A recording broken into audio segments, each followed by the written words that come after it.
Good evening, AGCS, and welcome to our last Sunday book club of January. I know, this month flew by. That's right. So next week is our National School Choice Week. We have lots of fun things in store for the students and staff and parents. So we have a couple of school spirit days. So on Wednesday, which is School Spirit Day, and on Friday, which is our National School Week Assembly, we're asking that all of the students dress up in school colors or school attire. On Friday, really knock our socks off with some, we'll be looking for blue hair and, tattoos, fake tattoos. All sorts of things, beads, whatever it is, to be all decked out in school colors. We've got some fun events next week. We sure do. On Friday, we have our volunteer breakfast. We also have our meet and greet administrators over at State Road in the Collaboratory. You can come and spend some time in the morning with Mrs. Johnson and I. Or, third grade parents, maybe you'd like to spend a little time with the administrators that are at State Road. That would be great. Come and join us there on Friday morning. You need to RSVP, so please check your Wednesday mail for that. We also have our bingo night, our family bingo night on Friday. We're really excited for that, having some family fun together at school. It'll be really a special time. That's right. So we're looking forward to it. Yeah, I think papers were sent home on Friday Yes. about bingo, so make sure to check that out. Yes, so we're going to finish up our Revolutionary War on Wednesday, our last book, or our last few chapters in our nonfiction month. So in February, we're moving towards biography, so kind of staying with that nonfiction topic, but being a little bit more specific. So we know that Jack and Annie have maybe something to send. They have the letter from the major, but they were just seized because they were called spies. So let's find out what happens to Jack and Annie in the conclusion of Revolutionary War on Wednesday. Chapter 8. These are the times. Jack grabbed Annie's hand. "We're not spies," he said. He whirled around to face George Washington. "George Washington, remember those words you said to your men?" Jack said. "You should believe them yourself, sir." "What are you talking about?" George Washington asked. Jack yanked the captain's letters from his bag. By the light of the camp, he read the words the captain had copied for his children. "These are the times that try men's souls," Jack read. "But he that sins now deserves the love and thanks of man and woman. The harder the conflict, the more glorious the triumph." Jack looked at George Washington. "Even if things look impossible, you should keep going, sir," he said. "The harder things seem, the greater the triumph, right? That's what you read to your men. You have to keep going for their sake." "Yes, and you have to keep going for our sake," said Annie. "For the sake of future children of America, sir." As the wet snow hissed about them, George Washington stared a long moment at Jack and Annie. Finally, he put a hand on each of their shoulders. "I don't know who you are," he said. "I do not know what you know. But I believe you. For your sake and for the future children of America, we will march on." "Hooray!" cried Annie. "Yay!" Jack said softly. He sighed with relief and put away the captain's letter. "Now get back into the boat," said George Washington. "You must leave the fighting to us, to me and my men." Jack felt very grateful to George Washington and his whole army. They were risking their lives for all of the American children, past and future. He could barely speak. "Thank you, sir," said Annie. "Thank you both for telling me to listen to my own advice," said George Washington. He called to the rowers waiting in the boat. "Take care of these two."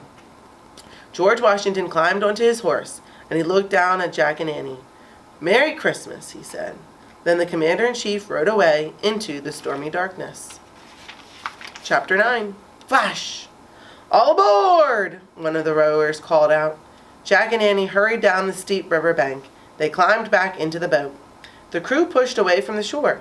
The boat started back through the icy, churning waters of the Delaware River. Jack was freezing in the sleet and snow, but he didn't worry about that now. He was thinking instead about how they had helped George Washington. He was thinking about how they had helped keep history on its course. Jack felt great. When they got to the riverbank, Jack and Annie jumped out of the boat. "Thanks!" Jack yelled to the rowers. With the wind at their backs, Jack and Annie took off through the blizzard.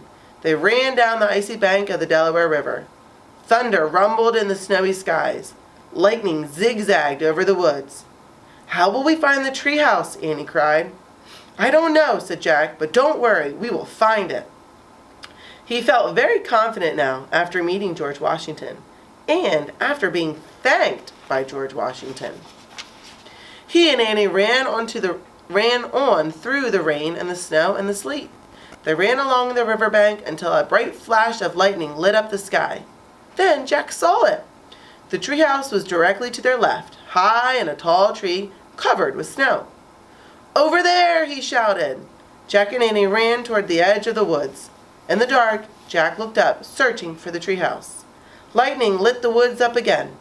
Jack saw the rope ladder flapping wildly in the wind. He grabbed it. "Annie!" he called. "Here!" she said. "Let's go!" They climbed up the swaying ladder and scrambled into the treehouse. They were soaking wet and covered with slush and snow. Annie grabbed the Pennsylvania book. "I wish we could go there!" she shouted. The wind blew even harder. The treehouse started to spin. It spun faster and faster, and then everything was still, absolutely still. Chapter 10. This Peaceful Place. Gray early light spilled into the treehouse. Birds sounded in the woods. The summer wind felt warm and gentle. Jack and Annie were wearing their nice dry clothes again. "Oh man," said Jack, "it is good to be home." "Yeah," sighed Annie, "back in this peaceful place." Jack pulled the captain's letter out of his bag. He turned it over. It was addressed to Molly and Ben Sanders, Apple Tree Farm, Frog Creek, Pennsylvania. "Molly and Ben lived on a farm near these woods over 200 years ago," said Jack. Annie gently touched the letter. "Your dad is going to make it home, kids." "He misses you," Annie whispered, as if she could send comforting words back through time. Jack carefully placed the special writing from the Revolutionary War next to the writing from the Civil War. "Look," said Annie. She picked up a note lying in the corner. It simply says, "Come back on Tuesday." "Another message from Morgan," said Annie. Jack smiled. He pulled on his pack. "See you on Tuesday, Treehouse," he said. He started down the rope ladder, and Annie followed. In the early daylight, they ran through Frog Creek woods. Then they ran down their street. They climbed into their porch and wrestled against the rail. They looked out at the dawn sky. Jack remembered the whoosh of the cold wind on the Delaware. He remembered the hiss of the wet snow and the slosh of the icy waves. He remembered George Washington reading to his men. "The harder the conflict, the more glorious the triumph," Jack whispered. "Those words are true," said Annie. "It was a hard conflict, and I feel kind of glorious right now. Don't you?" Jack laughed. "Yeah, definitely," he said.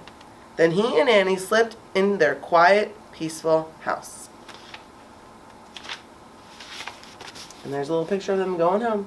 Yeah, that was great. What a great story. I love that message, right? That message of persevering, and even if things are getting difficult, you just keep going. That's right.